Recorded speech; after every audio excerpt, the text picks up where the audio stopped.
നമുക്ക് ചെറിയൊരു സംസാരമായാലോ?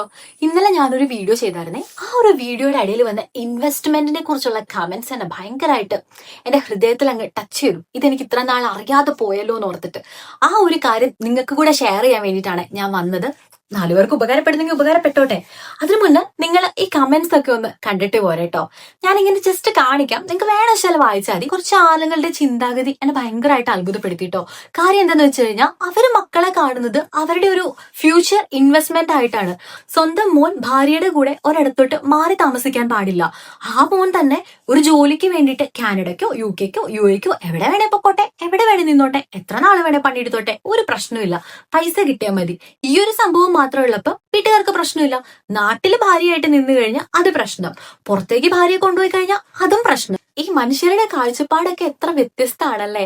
സ്വന്തം ഭർത്താവ് ഭാര്യയ്ക്ക് ഒരു ഇത്തിരി സ്നേഹം കൂടുതൽ കൊടുത്തെന്ന് തോന്നിക്കഴിഞ്ഞാൽ അവൻ അപ്പ പെൺകോന്തനായി. അതുപോലെ ഈ ഭാര്യ ഭർത്താവിനെ കുറച്ചേറെ കെയർ ചെയ്യുന്നെന്ന് തോന്നിക്കഴിഞ്ഞു കഴിഞ്ഞാൽ വശീകരിക്കാൻ നോക്കുന്നു, ഭർത്താവിനെ വളച്ചെടുക്കാൻ നോക്കുന്നു, കൈവശക്കാരി, കൂടോത്രക്കാരി. എന്തൊക്കെയാണ് പറയുന്നത്? ഇതൊക്കെ കൂടെ ഒക്കെ കേൾക്കുമ്പോൾ കൊതിയാകും. കുറച്ച് കൂടോത്രം അല്ലെങ്കിൽ കുറച്ച് കൈവശം കൊടുക്കാനുള്ള വകുപ്പ് അറിയാമെന്നെങ്കിൽ എന്ത് സുഖമായിരുന്നു എന്നുള്ളത്. ലൈഫില് നിന്റെ മക്കള് നിന്നോട് ഇതുപോലെ ചെയ്തു കഴിഞ്ഞാൽ നീ എന്ത് ചെയ്യും എന്നൊക്കെ ചോദിച്ച ആൾക്കാരുണ്ട്.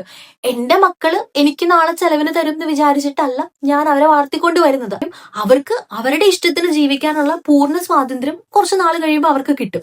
കുഞ്ഞായിരിക്കുന്ന സമയത്ത് നമുക്ക് നോക്കാം, അവർക്ക് ആവശ്യമുള്ള വിദ്യാഭ്യാസം കൊടുക്കാം. അത് കഴിഞ്ഞ് അവർക്കൊരു ജോലി കുടുംബമൊക്കെ ആയി കഴിഞ്ഞാൽ അവരുടെ കുടുംബത്തിന്റെ കൂടെ ജീവിക്കേണ്ടത്. അല്ലാതെ ഞാനിവിടെ പൊത്തിപ്പിടിച്ചോണ്ട് ഇരിക്കുവല്ല ചെയ്യണ്ടേ.